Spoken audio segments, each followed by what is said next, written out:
Brought to you by WikiVidi documentaries.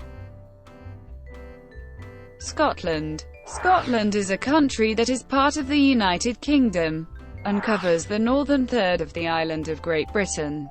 It shares a border with England to the south, and is otherwise surrounded by the Atlantic Ocean, with the North Sea to the east, and the North Channel and Irish Sea to the southwest. In addition to the mainland, the country is made up of more than 790 islands, including the Northern Isles and the Hebrides.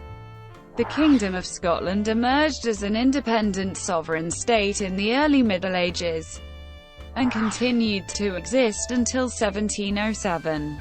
By inheritance in 1603, James VI, King of Scots, became King of England and King of Ireland, thus forming a personal union of the three kingdoms. Scotland subsequently entered into a political union with the Kingdom of England on 1 May 1707, to create the new Kingdom of Great Britain. The union also created a new Parliament of Great Britain, which succeeded both the Parliament of Scotland and the Parliament of England. In 1801, Great Britain itself entered into a political union with the Kingdom of Ireland, to create the United Kingdom of Great Britain and Ireland. Within Scotland, the monarchy of the United Kingdom has continued to use a variety of styles, titles, and other royal symbols of statehood specific to the pre-Union Kingdom of Scotland.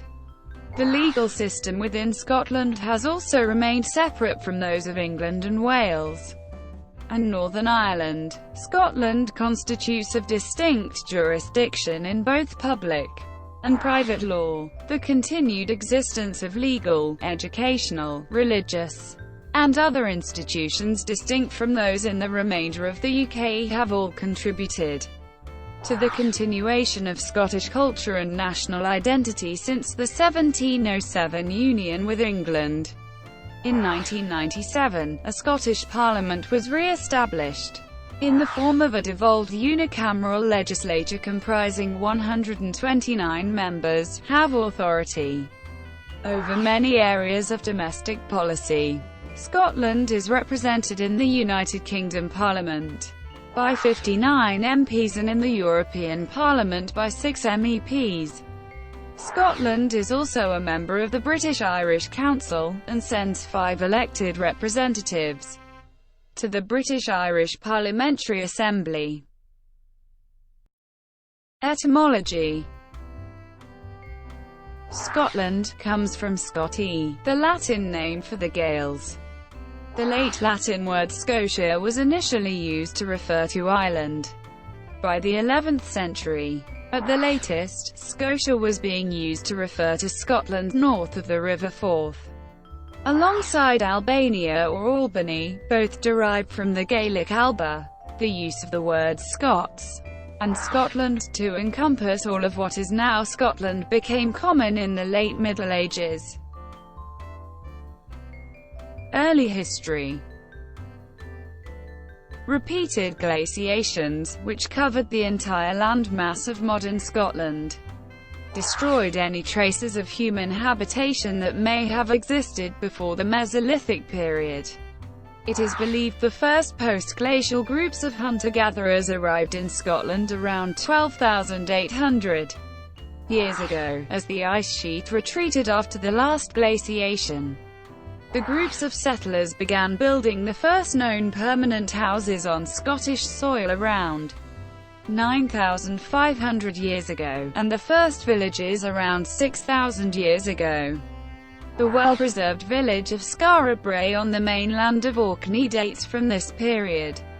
Neolithic habitation, burial and ritual sites are particularly common and well preserved in the Northern Isles and Western Isles, where a lack of trees led to most structures being built of local stone. The 2009 discovery in Scotland of a 4,000-year-old tomb with burial treasures at Fort Teviot, near Perth, the capital of a Pictish kingdom in the 8th and 9th centuries AD, is unrivaled anywhere in Britain. It contains the remains of an early Bronze Age ruler laid out on white quartz pebbles. and birch bark. It was also discovered, for the first time, that early Bronze Age people placed flowers in their graves. Scotland may have been part of a late Bronze Age maritime trading culture called the Atlantic Bronze Age, which included other Celtic nations, and the areas that became England, France, Spain, and Portugal. In the winter of 1850, a severe storm hit Scotland, causing widespread damage and over 200 deaths. In the Bay of Scale, the storm stripped the earth from a large irregular knoll known as Scarabra. When the storm cleared, local villagers found the outline of a village consisting of a number of small houses without roofs. William Watt of Scale, the local laird, began an amateur excavation of the site, but after uncovering 4 houses, the work was abandoned in 1868. The site remained undisturbed until 1913, when, during a single weekend, the site was plundered by a party with shovels who took away an unknown quantity of artifacts. In 1924, another storm swept away part of one of the houses, and it was determined the site should be made secure and more seriously investigated. The job was given to University of Edinburgh's Professor Vir Gordon-Childe, who travelled to Skara Brae for the first time in mid-1927. Roman influence. The written proto-history of Scotland began with the arrival of the Roman Empire in southern and central Great Britain, when the Romans occupied what is now England and Wales, administering it as a province called Britannia. Roman invasions and occupations of southern Scotland were a series of brief interludes. According to the Roman historian Tacitus, the Caledonians turned to armed resistance on a large scale, attacking Roman forts and skirmishing with the legions. In a surprise night attack, the Caledonians very nearly wiped out the whole 9th Legion until it was saved by Agricola's cavalry. In AD 83–84, the general Gnaeus Julius Agricola defeated the Caledonians at the Battle of Mons Graupius. Tacitus wrote that, before the battle, the Caledonian leader, Calbicus, gave a rousing speech in which he called his people the last of the free, and accused the Romans of making the world a desert and calling it peace. After the Roman victory, Roman forts were briefly set along the Gasque Ridge close to the Highland Line. 3 years after the battle, the Roman armies had withdrawn to the southern uplands. The Romans erected Hadrian's Wall to control tribes on both sides of the wall, so the Limes Britannicus became the northern border of the Roman Empire, although the army held the Antonine Wall in the central lowlands for 2 short periods, the last during the reign of Emperor Septimius Severus, from 208 until 210. The Roman military occupation of a significant part of what is now northern Scotland lasted only about 40 years, although their influence on the southern section of the country, occupied by Brythonic tribes such as the Votardini and Damnoni, would still have been considerable between the 1st and 5th centuries. The Welsh term Hen Ogledd is used by scholars to describe what is now the north of England and the south of Scotland during its habitation by Brittonic-speaking people around AD 500 to 800. According to writings from the 9th and 10th centuries, the Gaelic kingdom of Dalriata was founded in the 6th century in western Scotland. The traditional view is that settlers from Ireland founded the kingdom, bringing Gaelic language and culture with them. However, some archaeologists have argued against this view, saying there is no archaeological place name evidence for a migration or a takeover by a small group of elites. Middle Ages. The Kingdom of the Picts was the state that eventually became known as Alba or Scotland. The development of Pictland, according to the historical model developed by Peter Heather, was a natural response to Roman imperialism. Another view places emphasis on the Battle of Dunnectan, and the reign of Bride Am Belly, with another period of consolidation in the reign of Oengus mac Fergusa. The kingdom of the Picts as it was in the early 8th century, when Bede was writing, was largely the same as the kingdom of the Scots in the reign of Alexander I. However, by the 10th century, the Pictish kingdom was dominated by what we can recognize as Gaelic culture, and had developed a traditional story of an Irish conquest around the ancestor of the contemporary royal dynasty, Synod mac Ailpin. From a base of territory in eastern Scotland north of the River Forth and south of the River Ochil, the kingdom acquired control of the lands lying to the north and south. By the 12th century, the kings of Alba had added to their territories the English-speaking land in the southeast, and attained overlordship of Gaelic-speaking Galloway and Norse-speaking Caithness. By the end of the 13th century, the kingdom had assumed approximately its modern borders. However, processes of cultural and economic change beginning in the 12th century ensured Scotland looked very different in the later Middle Ages. The push for this change was the reign of David I and the Davidian Revolution, feudalism, government reorganization, and the first legally recognized towns began in this period.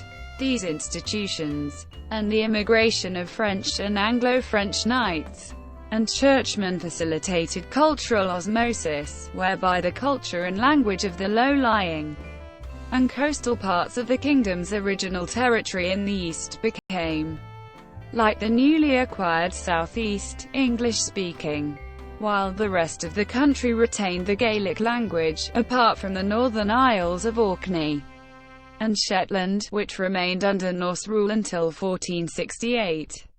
The Scottish state entered a largely successful and stable period between the 12th and 14th centuries. There was relative peace with England, trade and educational links were well developed with the continent, and at the height of this cultural flowering, John Duns Scotus was one of Europe's most important and influential philosophers. The death of Alexander III in March 1286, followed by that of his granddaughter Margaret, Maid of Norway, broke the centuries-old succession line of Scotland's kings, and shattered the 200-year golden age that began with David I. Edward I of England was asked to arbitrate between claimants for the Scottish crown, and he organised a process known as the Great Cause to identify the most legitimate claimant.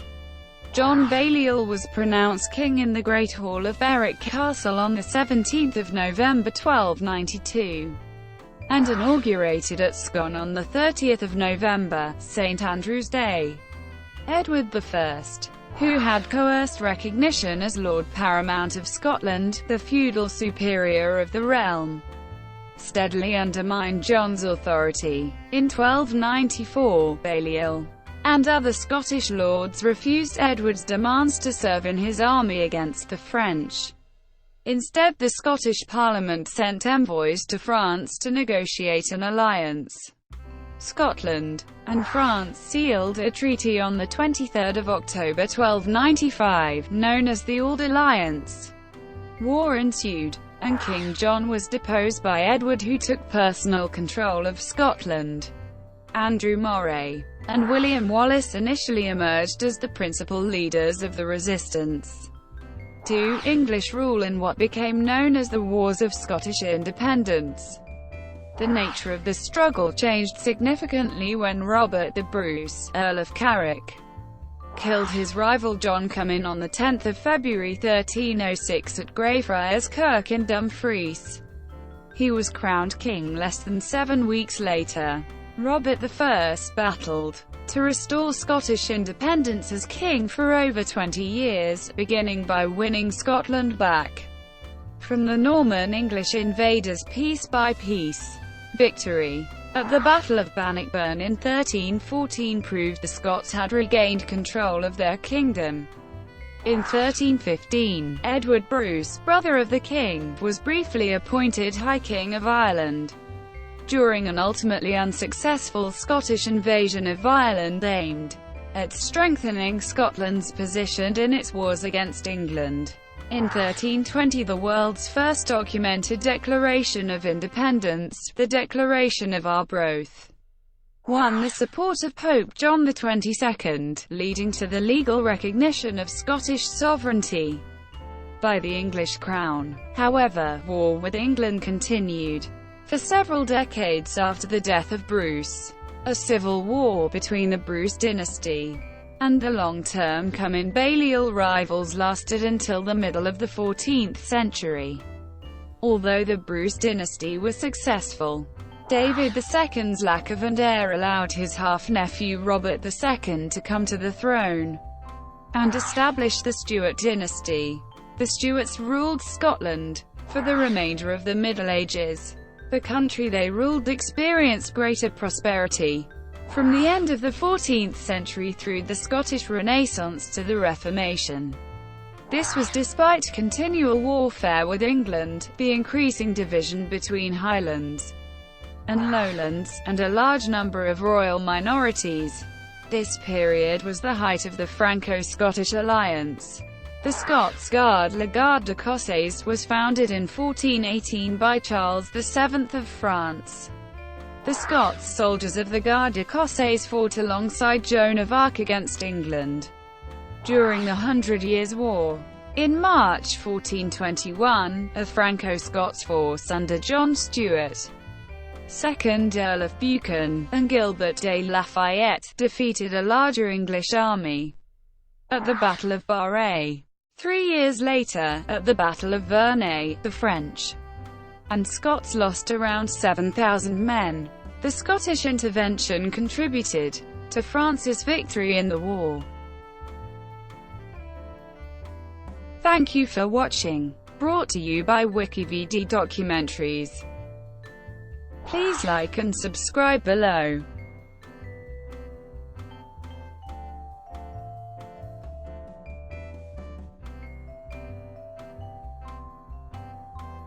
Please like and subscribe below.